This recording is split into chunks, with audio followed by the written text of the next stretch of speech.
तमाम लोग अडेनियम्स लगाते हैं और बहुत सारे लोगों के मन में तरह तरह के सवाल होते हैं अडेनियम्स की कटिंग को लेके।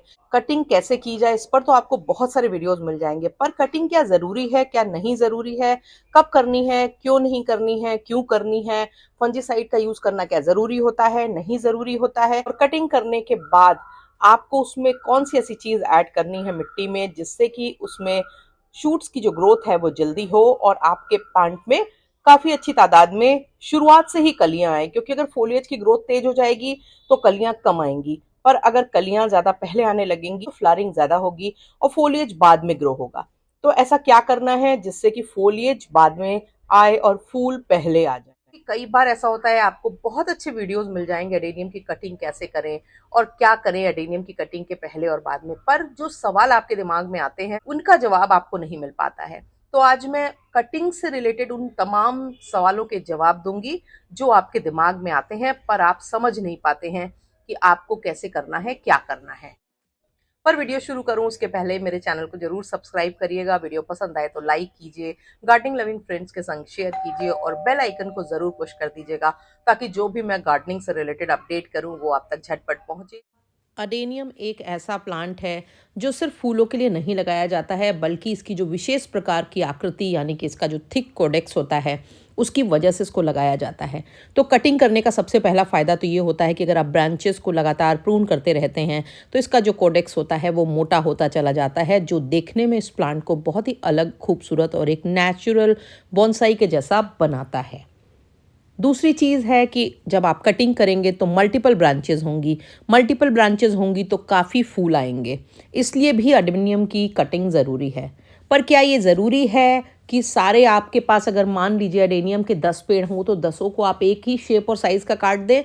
ये मैं ज़रूरी नहीं मानती हूँ। हालांकि मैं देखती हूँ बहुत सारे लोग उनको ऑलमोस्ट एक जैसा बना देते हैं, एक जैसी हाइट का बना देते हैं, पर मैं इसको पसंद नहीं करती हूँ पर्सनली, क्योंकि मैं प्रोफेशनली एक आर्टिस्ट हूँ और मुझे चीज़ों को क्रिएटिव ढंग से देखना पसंद है।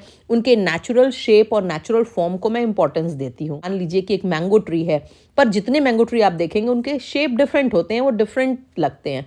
तो मुझे लगता है इस डिफरेंस को बनाए रखना चाहिए और कुछ प्लांट जिस तरह से शेप में बढ़ रहे हैं उसी शेप को साथ लेकर के उनको प्रून करना चाहिए, तो वो देखने में ब्यूटीफुल लगेंगे। जो सबसे इम्पॉर्टेंट बात है वो ये है कि क्या छोटे अडेनियम्स की भी कटिंग होनी चाहिए। छोटे अडेनियम्स को हार्ड प्रूनिंग नहीं करनी चाहिए, यानी कि अगर आपने पतली ट्रे में, बॉन्साई ट्रे में अडेनियम लगा रखे हैं और अनलेस उनकी ब्रांच बहुत लंबी या बहुत लेगी या इन्फेक्टेड नहीं हो रही हो तो आप उनकी हार्ड प्रूनिंग से बचें। उल्टे उनके पुराने रूखे बचे हुए फूलों को हटाएं, उनकी पीली पत्तियों को हटाएं और साथ ही साथ कुछ ब्रांचेस जो रॉट हो गई हों उनको हटा दें। इसके अलावा उनमें लंबी प्रूनिंग करने से बचें, क्योंकि अगर आपने पतली बॉन्साई ट्रे में लगाया है तो आपको अलग अलग शेप के बॉन्साइज उनके बनाने होंगे और उनको फिर आप उनके नेचुरल शेप के साथ साथ उनको प्रून कीजिए और देखिए वो देखने में भी खूबसूरत लगेंगे और ज़्यादा आकर्षक लगेंगे। दूसरा सवाल है कि छोटे अडेनियम्स की प्रूनिंग कैसे की जानी चाहिए। तो आप वीडियो में देख रहे होंगे मेरे तमाम जो छोटे अडेनियम्स हैं उनमें मैं अलग अलग तरह से प्रूनिंग कर रही हूँ। किसी में मैं सूखे फूल हटा रही हूँ, किसी में मैं सूखी हुई पत्तियाँ सिर्फ हटा रही हूँ, किसी में मैंने थोड़ी सी ज़्यादा स्टेम प्रून की है, किसी में स्टेम वैसे ही छोड़ दी और उनको प्रून नहीं किया है, क्योंकि मुझे लगता है कि इनमें से ऑलमोस्ट सबका एक अपना नेचुरल शेप है और जिसको कि मैं डिस्टर्ब नहीं करना चाहती हूँ, क्योंकि मैं एक डिफरेंट शेप के बॉन्साई वाले फील इनके संग लेना चाहती हूँ। और इसलिए मैंने इनमें सिर्फ और सिर्फ क्लीनिंग की और जहाँ ज़रूरत थी वहाँ प्रूनिंग की, सो दैट कि कुछ नई पत्तियाँ आएँ, फिर उनमें नई कलियाँ आएँ, नए स्टेम्स आएँ। इनकी कटिंग करने के लिए जैसे देखिए इस अडेनियम में जब मैंने कटिंग की तो इसकी जो ब्रांच थी वो कुछ ज़्यादा ही लेगी हो रही थी और काफ़ी ज़्यादा भाग रही थी। तो इनको कंट्रोल में रखने के लिए मैंने इस तरह से इस प्लांट की बहुत ही अच्छी हार्ड प्रूनिंग कर दी, जबकि वहीं कुछ और प्लांट्स की मैंने बहुत ही हल्की ट्रिमिंग की, बहुत ज़्यादा बड़ी लंबी कटिंग नहीं की। उसके बाद इनमें फर्टिलाइज़र डाला। फर्टिलाइज़र में मैंने बॉन मील और माइक्रो न्यूट्रिएंट के जो ये ग्रैन्यूल्स हैं इनको एक में मिलाया और लगभग एक एक चम्मच के बराबर हर प्लांट में डाल दिया, क्योंकि इस समय अगर आप इसमें माइक्रो न्यूट्रिएंट और बॉन मील डालेंगे तो इसमें ब्रांचेस बढ़ेंगी, इनके स्टेम मजबूत होंगे, इनमें नई फोलिएज आने के चांसेस बढ़ेंगे और बड फॉर्मेशन की तरफ प्लांट जाएगा। फोलिएज से ज़्यादा इनमें बड फॉर्मेशन की प्रक्रिया तुरंत शुरू हो जाएगी, क्योंकि अच्छा भी तभी लगता है अडेनियम में जब फूल खूब सारे हों और पत्तियां ना के बराबर हों। अब एक सवाल है कि बड़े अडेनियम्स की कैसे प्रूनिंग करनी चाहिए। आपने बहुत सारे वीडियोस में देखा होगा, लोग ऑलमोस्ट अपने बड़े अडेनियम्स को एक बराबर काट देते हैं और एक ही शेप और एक ही साइज़ में उनको रखना पसंद करते हैं। मेरा जो टेक है वो थोड़ा डिफरेंट है, मैं ऐसा नहीं चाहती हूँ। मेरे पास 20 साल से लेकर के और करीबन पिछले 1 साल तक के अडेनियम्स हैं, और मैं ये चाहती हूँ कि हर प्लांट अपनी इंडिविजुअलिटी को मेंटेन रखे।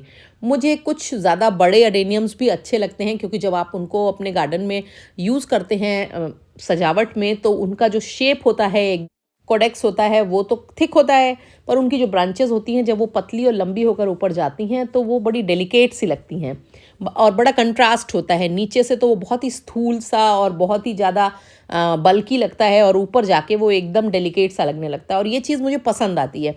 इसलिए मैं ये चाहती हूँ, मैं बहुत छोटी कटिंग्स नहीं करती हूँ, और मैं उनके नेचुरल शेप को मेंटेन रखते हुए जो स्टेम रॉट हो गई होती हैं उनको पूरी तरह से हटा देती हूँ।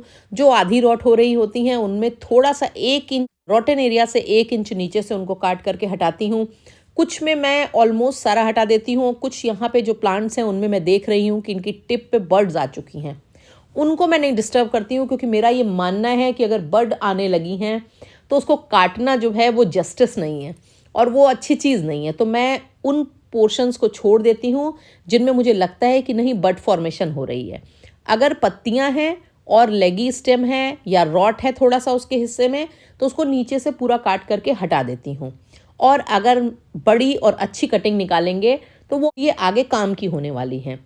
इसलिए हर प्लांट को इंडिविजुअली जज करके, इंडिविजुअली चेक करके डिसाइड कीजिए कि किस तरह की आपको कटिंग इसमें करनी है। जैसे ये जो प्लांट आप देख रहे हैं, देखिए ये बहुत ही लेगी है, बहुत ही इसका शेप ख़राब है और अच्छा नहीं है, तो मैंने इसकी जो स्टेम्स हैं उनको लंबा काटा।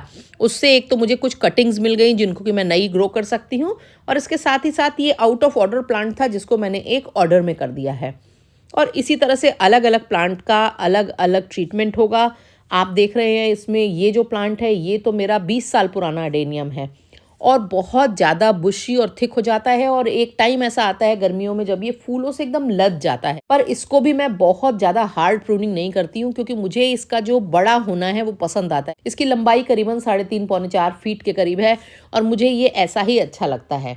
बस मैं जो उसकी लेगी रॉटन स्टेम्स होती हैं उनको काट के हटा देती हूँ। इसमें ब्रांच को मैं प्रून नहीं करती हूँ, इस तरह से साइड से छोटे मोटे जो निकले रहते हैं उनको हटा दूंगी, पर इसको मेजर मैं प्रून नहीं करती हूँ और मुझे ये इसी तरह से अच्छा लगता है। एक चीज़ आपके दिमाग में ये आती होगी कि जो कटिंग्स हमने निकाली हैं उनका हम क्या करें उन स्टेम्स का। तो देखिए, अगर आपके जो कटिंग है वो 4 इंच से ज़्यादा बड़ी हैं और उनकी जो मोटाई है वो 1 इंच के लगभग है या आधे इंच से थोड़ा सा ज़्यादा है, तो आप उनको बहुत आसानी से नए प्लांट में तब्दील कर सकते हैं। बस आपको करना क्या होगा, आपको करना ये होगा कि इसको रूट हार्मोन पाउडर में इसकी नीचे वाली टिप को डिप करिए और अच्छी सी well draining cactus succulent soil किसी पॉट में भर के और उसमें इसको खोस दीजिए। करीबन 1.5 महीने के करीब इसमें आपके रूटिंग होने लगेगी और आपके नए अडेनियम के प्लांट तैयार हो जाएंगे। डंठल या स्टेम के साइज के अकॉर्डिंग पॉट को चुन सकते हैं।